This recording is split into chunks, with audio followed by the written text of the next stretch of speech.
Two companies, one founder, all in on impact. Amy Brown shares how she scaled InstaPhysique into a thriving wellness brand and then doubled down on her mission by kicking off Rollgevity, a tech-powered approach to lymphatic health. We'll talk building systems, leading with vision, and staying bold while others play it safe. This episode's all about clarity, momentum, and purpose-driven strategy. Now let's get to it.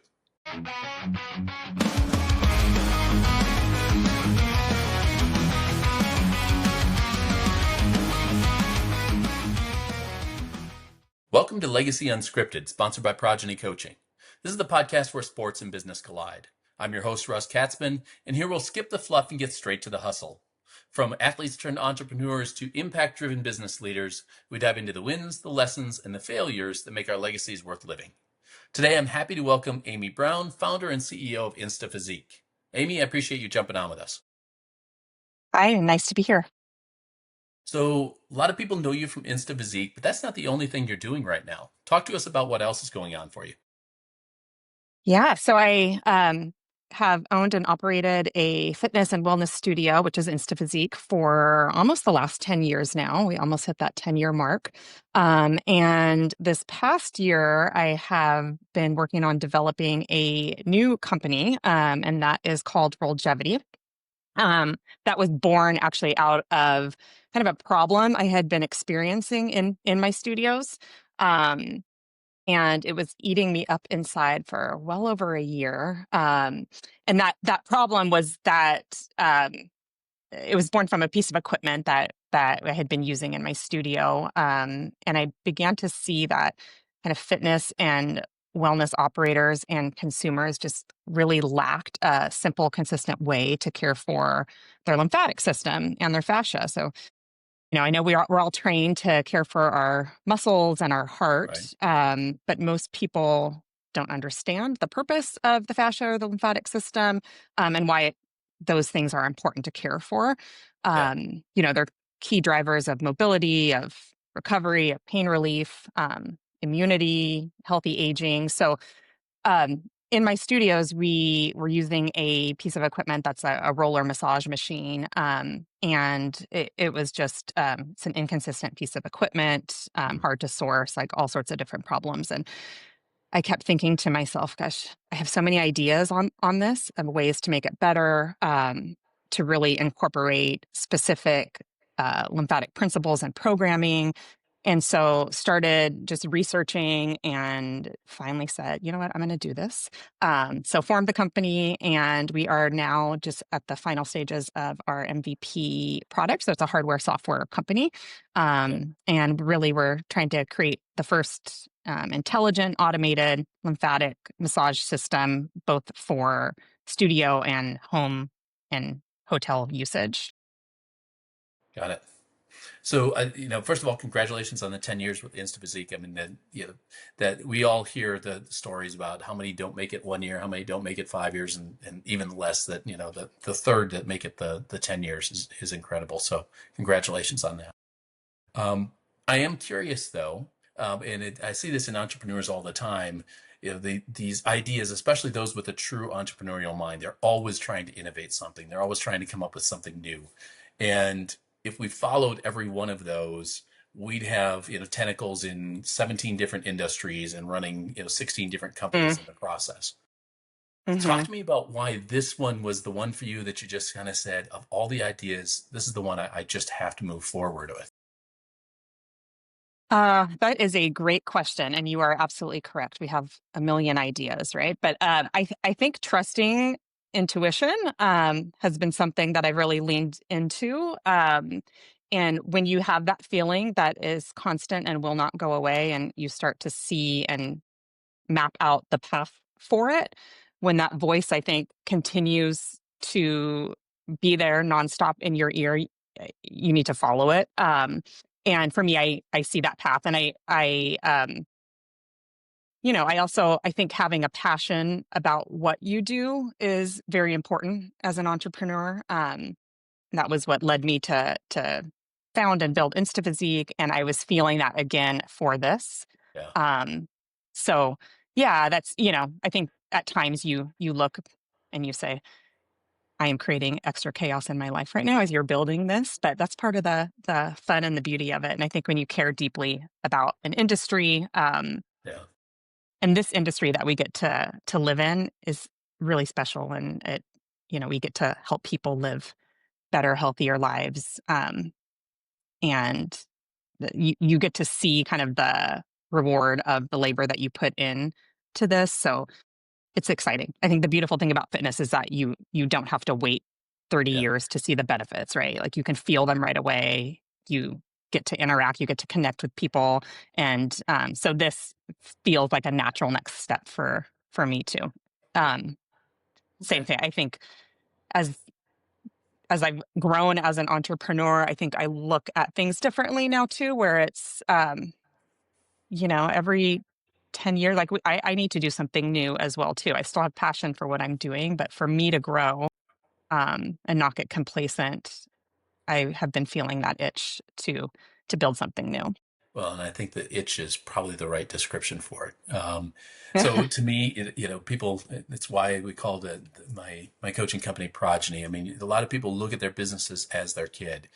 This isn't much different, right? You've got a 10-year-old and now you're turning around and going back through diapers and all of those stages again with a brand new company here.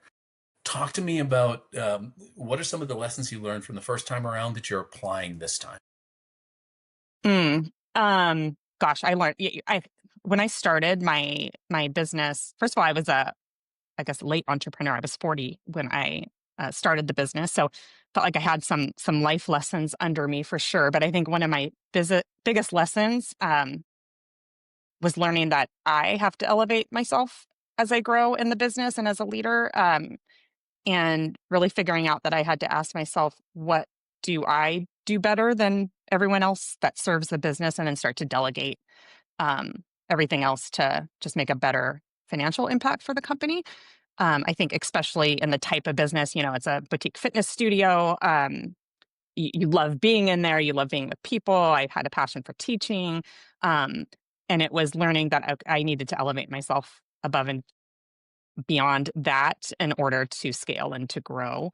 So that was something that I think a big lesson to work on. And I think just at this stage, really elevating my business so it's not founder dependent. I know now that it can live without me and it can work without me. So developing the systems and processes for all of the little things, Yeah. and really, I think understanding that the entire team needs to understand kind of big picture goals of the company, and how their role fits into those goals. Um, I think those are probably the biggest lessons that I've Gotcha. learned and that I can take with me. And what are those, when you start talking about your team, what are those first things that you as a founder look to hand off from yourself? I mean, certainly, that when you talk about your intuition and some of that, you're not going to be able to replicate that in somebody else. But what are those things that you can replicate that now, second time around, you say, you know what, the first thing I'm going to get rid of is X. What is that? Yeah, that's a great point. I think like strategy is something I love and I feel like I'm good at. So holding on to that is something I'm pretty passionate about. But I think anything that could be a repeatable ecosystem or system to hand off. So things like our customer journey, our sales process, our training program, really teaching people how to develop those things into a system so they're not one off.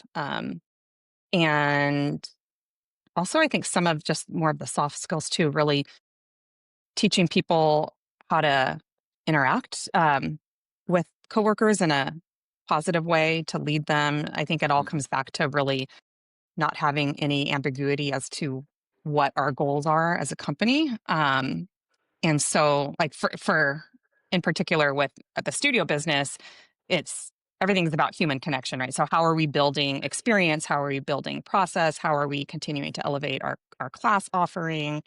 How are we staying on top of services that we offer and make sure that we're meeting the needs of others? So getting people to understand like this is our purpose and our goal, and then these are the systems that will take us there.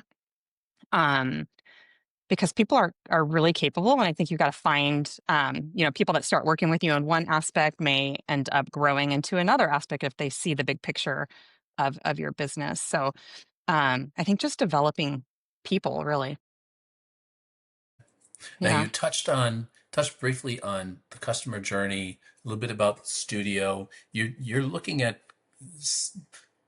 I don't want to say significantly different business models, but certainly Yes. different business models between a studio, almost a service that you're providing, and a facility type of service versus product based, that not necessarily direct to consumer, but direct to other studios. I mean, talk about the difference between those business models and what you've learned even in the early stages so far.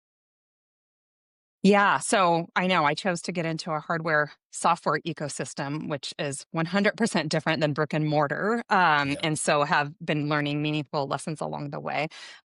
That said, though, there's still like with this business, I feel like I know the customer, I know the operator. So I have those lessons to take with me. I think some of the frustrations with building something like this is you're so dependent on others. For example, um, my hardware MVP design has taken a lot longer than I anticipated or thought, and there's so much that goes in to the design and development of that, especially when we're building a software ecosystem to help run that. And then, of course, you have the manufacturing with all that's going on in the world right now. So there's a bunch of different, problems to tackle and find solutions for. Um, I think for me, like knowing I don't know everything and surrounding myself with people that are experts in the industry is something that I am focused on and have been. Like I'm working with an incubator that is an expert in the software field. The people that know the industry as well too. So definitely surrounding yourself with people that know more than you do is key. Yeah.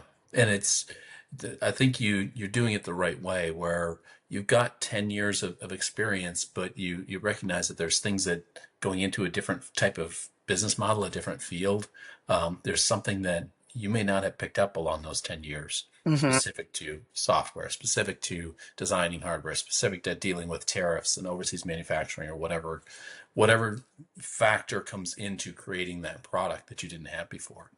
How has that changed your look on cash, on how you're funding the model? I mean, there's typically when it's a service fund, a lot of times we see it's easier to bootstrap, it's easier to get up and running because we grow it as slowly or as quickly as we can pace it, and it's easier to Hmm. do that with service. Product and hardware and software, that's usually a lot more upfront costs. So talk to me about that a little bit. Yes. Yeah, that's a great point because I'm living that right now. When I started my brick and mortar service business, it was, bootstrap, self-funded. I've never taken outside capital as I've grown it to a multi-location business. And so with this, started in a way kind of similar, like put all my savings, like I really believe in this, bootstrapping it, right? Um, Not realizing at that stage just how much this was going to cost to get to where we need it to be. So I've bootstrapped it to now, and I actually have just started looking to raise on a pre-seed round right now. So that has also been a huge learning experience, not having lived in that world before. So, the terminology is all different. I've had to Yeah. dive in and really educate myself, and again, look to others who live and breathe this world to learn. And so, yeah, so I'm raising right now just to finish first round of production on that design and finish the software build. We're about a little more than halfway through that part. But I'm really excited. I think we've got a really exciting opportunity to validate this within my studios. We have a nice clear path to bring it D2C, and Yeah. yeah. That's really neat. And it is exciting, and I love to see the excitement in you because when people get out here and they've been doing it for 10 years, sometimes going back through it doesn't have that same excitement. It's not any different than what they just finished designing. For you, it is different. It's exciting. You're learning something completely different. You're in a different world, learning new terminologies, meeting with different types of people.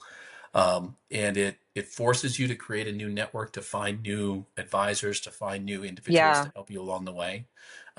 But there is a certain excitement for those that are very entrepreneurial in their mindset, that want to learn, that want to be challenged, that want something new. It's it is an adventure that is unlike what you've done before. Yep. That is very true. I feel like it's a whole new chapter of life, really. I would imagine it is. So, talk to me a little bit about, we just mentioned the advisors. Talk to me about the team you have beside you along this way, either in InstaPhysique or even in the new venture, what they offer you from a just an energy level, from a collaboration that maybe you wouldn't have been able to do on your own. What does the team provide you, and how did you find those right people to put on the team? Great question. Well, speaking from my studio experience, I think I learned over the years we hire on personality first. So, as a service-based built business, our people are really it. That's our product, right? Like, yes, we have equipment and we have programs and methods, but the humans that you're putting out in front of other people, especially in a group fitness environment like we have to genuinely care about other humans. Like, they have to have a genuine interest, because you can tell, right? And this industry is very competitive. There's a lot of choices for people of where they're going to go to get their fitness. So it's finding the right people that are in it for the right reasons, who have a genuine interest, no matter what their role is at my business, in Mhm. helping others succeed. And whether that's in getting stronger from their own personal, background, like everyone's has a purpose and a why, and they know that why when they come in to work with us. And we're very careful throughout our interview process that we really hone in on these things. I learned that the hard way, though. So Yeah. first few years, that that wasn't, the top of the interview poll when looking at hiring. And then development, like we've invested a lot in continued education. And so I think that's really important too. I think this industry is kind of notorious for having people in and out and, spreading their wings elsewhere. And I've been very fortunate to have employees with me for the entire time since I've launched, or very soon Mhm. thereafter. Wow. Um, and so, yeah, to me, it's just consistent development and just having empathy and care for people. I think bringing that into the business is important. Um, as far as, like with coaches, it's personalities beyond their why, like really finding people that can connect and get to know people. Like, we have systems in the studio where you're not just having someone say, "Hi, what's your name?" when they come in. Like, Yeah. we try to focus on forwarding and really understanding the goals of the person that's coming in. So even though we are a group fitness facility, it's very personalized coaching that people get when they come in. And so that makes a difference. And you got to hire the right people to be able to do that. With the new company, right now I'm working with advisors, so it's me as a founder. I'm talking to a couple people to help lead like strategy and growth with me early on. Mm. But it's been through trial and error, finding the right hardware and software team to help build this and kind of bring this vision to life so far. Yeah, I imagine so. You mentioned the development of the coaches. Um, if you're bringing them in with the right um, intangibles, if you will, what are some of those development things that you hone in on and want to grow and augment in a person that maybe you don't see during that interview? Mm, good question. I think connection. For our workout in particular, it is a small group workout. It's a high intensity but low impact workout, and they kind of need to have an alter ego. So when they're on stage, right? So we don't want it to be a boring thing where they're just saying cues or telling people how to get into a movement. Like, we want to provide an experience, and we want people leaving their 40-minute workout feeling like they can go tackle everything hard that their day is going to throw at them because they just did it in our space and they felt compelled and motivated and all of that. So I think those things come with a little bit of experience over time. Like someone could be great at understanding the muscles and the body. Um, and then with experience, if you don't have a background in public speaking or in leading or coaching, like that Yep. will come over time. So really working with people and developing that, knowing it doesn't come from day one, but we have to continuously, build our training program and continue to work with them on it. Making sure that they feel confident that they have all the knowledge that they need, because the industry and science changes. And so we want to continue to make people feel like they're learning and growing as humans as well too, and not just clocking in and leading people through a workout basically. Yep. Well, and there's a challenge for a good one-on-one coach to jump into that group setting, right? To all of a sudden It's now very have to different. Yeah. to manage the needs of an entire room full of people, and to make sure that there isn't certain personalities that are dominating the room and that everybody gets what they need out of it, etc. All right, that's good for the coaches. What about you? You said you evolve as an owner. Talk to me about what you're doing with yourself and your leadership team to evolve them as well. Yeah, I think like one of the things I mentioned was learning to delegate a little bit Hmm. more, and continuing just on that point, really bringing them in more to seeing the big picture, um, and just giving more responsibility and just more clarity. I think about where I see the business going, and then asking for their opinions on that as well too. I try to work collaboratively with people and let them know Yep. that their voice does matter.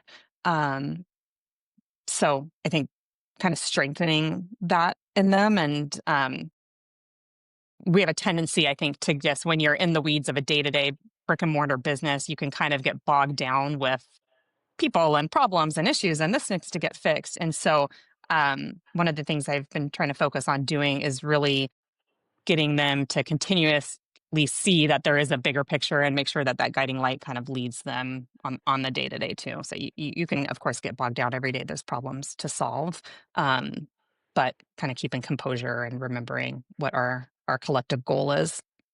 That's one of the things I've been kind of focused on the most, and then just continuing to build out systems and improving upon them and making sure we don't get complacent with those.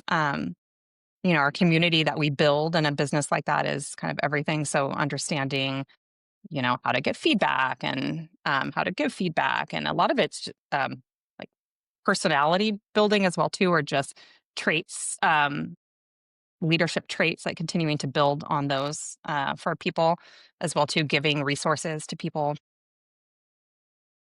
Gotcha. Yeah, I think it's interesting when you start talking about the this two business environment, and evolving as an owner. I think one of the things that we can tend to do, and I've seen this in some of my clients, where we have a primary business has been all of us for 10 years, and then we kind of get this mistress on the side that kind of wants to take our Hmm. attention away and peel away. That leadership team and those, in your case, coaches that are running things in the primary organization can sometimes see you be torn and be wanting to spend time, or they can get jealous of the time you're spending over there. How do you balance those organizations in your time and your attention? Because it is tough to kind of set that vision for two organizations at the same time. Not impossible, but it can be tough Hmm. and competing. So talk to me about how you manage that balance between the two. Think I'm in that right now, so I probably don't have the answer the answer for you, but I'm trying. I'm really trying to be very mindful of my time and the time I spend, and being very intentional and not getting bogged down with the minutia in my business that's running and thriving, but also not disappearing entirely. Like if you need me, I'm here. I'll pop in. I give some FaceTime. I do with my leadership team. We connect a lot, but it's more about giving them the responsibility, and I'm here more as a sounding board right now. Yeah. Um, but that's the challenge because I don't want it to get to a point where it's, oh, she's absent and doesn't care about the business, and have that trickle down. Um, so yeah, that's what I'm living and breathing right now. I do feel like I have a strong team in place to carry that on because we are still growing that as well too. And we're looking at space for a new location right now. So I trust that, and I'm excited for my team to get to experience to open a location maybe without me as heavily involved in that. So that's a new thing for us. But I want them to still know that there's growth paths in this business too as I build the other. And they're very complementary. It's just, I know that as I head into this next new year, the new company will take my pretty much all of my focus and attention. Yeah, that's tough. Yeah. Um, so we know that this new company, some of the challenges you've got, right? You're looking at seed funding, first time trying to raise money, some of that. If you got the hardware and software issues, fortunately you're in an incubator that can help you out with some of the experts there and stuff. Talk to me hmm about InstaPhysique as a more mature company. What are some of the challenges that those leaders are facing, especially facing when you are going to be pulled away from them? What are some of those challenges they're going to have to find their way through in the next year or so? I think the big one, I really feel like operationally we're very strong. Obviously, you can improve. We've built a nice community. I think it's continually find that passion to strategize, and you need to continue to keep things fresh for people. um and so like the day to day and the tasks, those things can get done, right? Those are just tasks. Like you have strong smart people, they'll get those things done. I Right. think the big thing is, okay, what's next? What's going to bring our clientele, like what's going to get them to continue to evolve? That's something that we've done a really good job at. Like right now, longevity is kind of the buzzword in the industry. We've had a focus on that for many, many years and really, you know, understanding that people are looking for more longevity. They want to feel and function and live better for longer. I think that's a very valuable topic that's coming around right now. And that's always what our workout and the services that we bring into the business have centered around. And Yep. so when you look at that, like the clientele that we serve, how do we get more people involved in that? So launching new programs, maybe reaching out to different sorts of groups that would not experience us, or don't know about us. So thinking more along the lines of, I think, marketing and continuing to build. Um, that's the part that I want to feel like I can trust and continue to grow them in that, because that's kind of been my focus Yeah. recently, because I know they're strong at the other things. And we'll get there. I'm pretty sure we'll get there. They're smart people.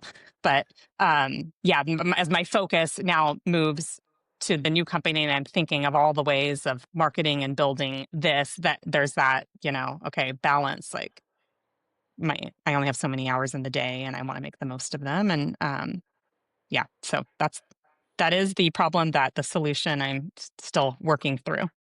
Okay. I like it. So I'm going to ask you a question, and this one's it's usually a tough one. I haven't thrown this out on the podcast yet, so podcast listeners, you'll love this. Feel Ooh. free to steal it. Um, but it came from a Simon Sinek book and a discussion from something from a while ago. So some people may recognize it, they may not. But when we're leading an organization, there's a number of different ways we can look at what we're prioritizing. And I'm hmm curious to see how you prioritize it for these other leaders on your team, for InstaPhysique, based on what you just mentioned. And that is, you can have um, engaged employees, you can have satisfied customers, and you can have a significant amount of profit, right? hmm Prioritize those three for me: engaged employees, satisfied customers, and significant profit. Okay, so I think engaged. I would prioritize those, I think, in the order you just stated them. So engaged employees, they're going to bring us satisfied customers 100%, and then I think the profit comes comes with that. Uh, Engaged employees will continue to build and be operationally sound and want to do what's best for the business. When you're not engaged, when toxicity happens in the environment, that's when customers, like, why do they want to come in when an employee is not engaged in their well-being? So I think profit comes with the other two for sure. Okay. I like it. Good answer. I've seen, I've asked that for many business owners over the years. And one of the things that I tend to see is, especially when they're starting multiple ventures like this, is they want to see the primary venture as a cash cow to help fund the secondary one. And Mm, so what they start to do is they start to steer their focus too much towards profit. And they hmm start to, and their leaders individually, that maybe they have, if they have multiple centers similar to what you have, they, focus on the profitability of every given center. And so whoever's in charge of that one, focuses on profitability, and they lose that touch with the customer journey and the satisfaction of the customer, and the engaged employees hmm kind of fall because they don't have the leadership they had, et cetera. So I like the idea of, let's engage our employees. Let's allow them to bring in the customers. I think you mentioned that earlier, right? You mentioned the fact that we aren't just a, hey, Russ, good to see you today. It's a, hey, Russ, good to see you today. You're looking good. Looks like you're trimming down your belly a little bit. We know you've been focusing on that, whatever the case is, right? It's going beyond just a good morning, and starting to get more of what that customer's goals are, and that brings engaged employees, customer satisfaction, and people are going to return to a place like that. Yeah, I think there's so many opportunities to not only like teach the how of our jobs as employees, but also the why and how the things that they are doing contribute to the profits that allow us to pay them and to run our studio. So they have to have that buy-in.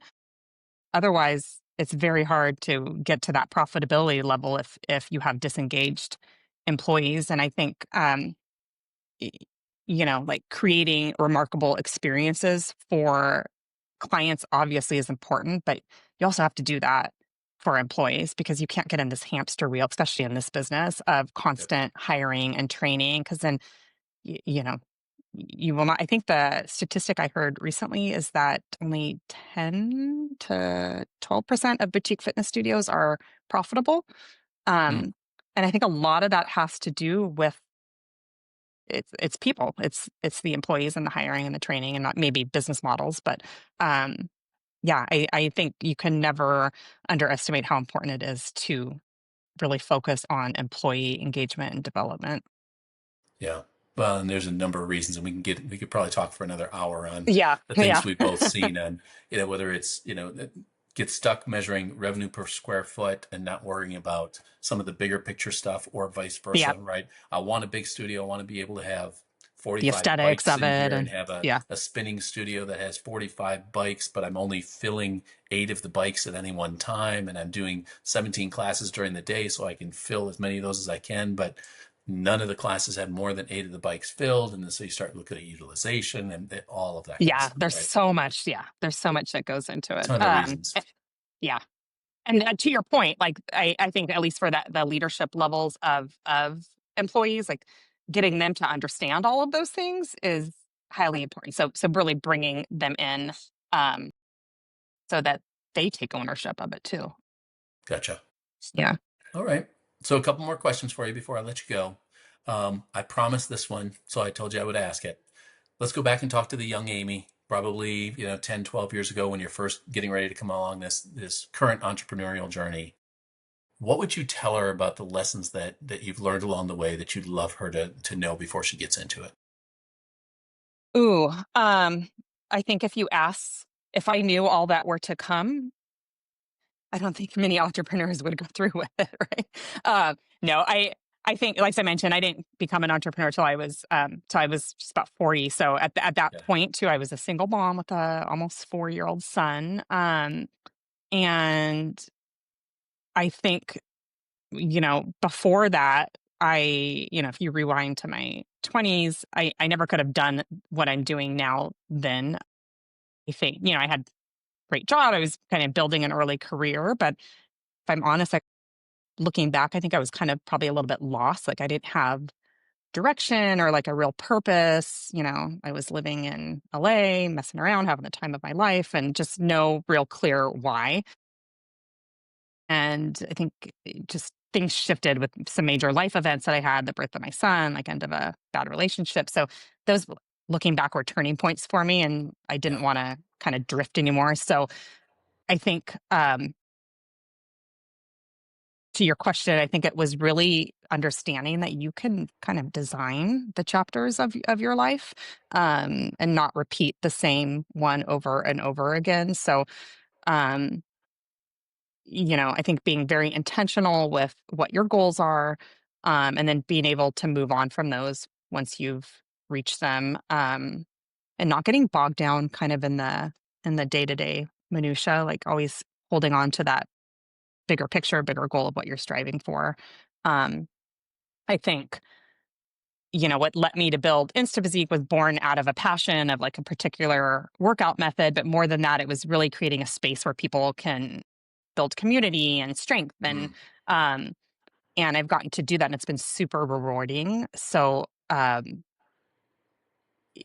think just being able to learn lessons along the way and take them in and know that it's you're doing this for the long haul, and it's a journey, and there's going to be a ton of setbacks along the way. We got to operate during those wonderful, I don't even like to say the word anymore, years of Yeah. the 2020s. But I think all of those things happen. It sounds cliche, but they happen for you, because you do find new purpose, new reasons, new things. You pivot, you continue to grow, if you want to stay in business. Um, and yeah, I think there's just like a beauty in the process and the journey of it. And you have to enjoy it to do it every day, because it's definitely not for the faint of heart. Yeah. Well, and I think that's well said. I think we talked a little bit about studios failing in the high percentage that do. I think part of that is they do start it for the wrong reasons, right? They start it to run a studio. They don't start it for the broader purpose of providing community, providing a place of wellness, providing the support and interaction and collaboration for the individuals that come there. They make it more transactional than they do emotional. And I think when we attach something like that to our purpose, and we can pass that along through our vision to the leaders that we have, it becomes much more emotional in a place that people can come and connect to, as opposed to being transactional instead. Yeah, I mean, at least for me, like I have to care deeply about the business that I'm building. Like it has to light me up. Otherwise, I just don't have that spark to build it. And so I found that again with this. And I had to ask myself, like, am I the right person with the right skill set to build this? And once I was able for me to confidently answer that, then yeah, the excitement's there again. And I think you have to know it's something that can scale, sure, but also you have to have that really just big excitement for getting it done and enjoying the process along the way. That's good to hear. Yeah, I love it. So, Amy, this has been a pleasure. Anything I haven't asked that you want to throw out to the audience, or anything you want to wrap up with regarding either one of your ventures, or where they're going in the future and things to watch for? No, it's been a pleasure speaking with you. Rollgevity is the business that I'm building right now, and we are looking to get to market late first quarter of 2026. So keep an eye out for that. And that was pretty much it. InstaPhysique, we're in Northern California and Sacramento region. So if you're in the area, I'd love to meet you and come on in. Yeah, and we'll get a note in the show notes for where they can find locations and that kind of stuff for you. Awesome. Thank you. Thank you. So that's a wrap for this episode of Legacy Unscripted. If today's conversation sparks something in you, don't just let it sit. Take action today to build your future. Make sure to subscribe, leave us a review, and share this with someone who may need to hear it. And if you've got a story to share or you just want to connect, you know where to find me. Until next time, keep it real, keep it bold, and keep living your legacy.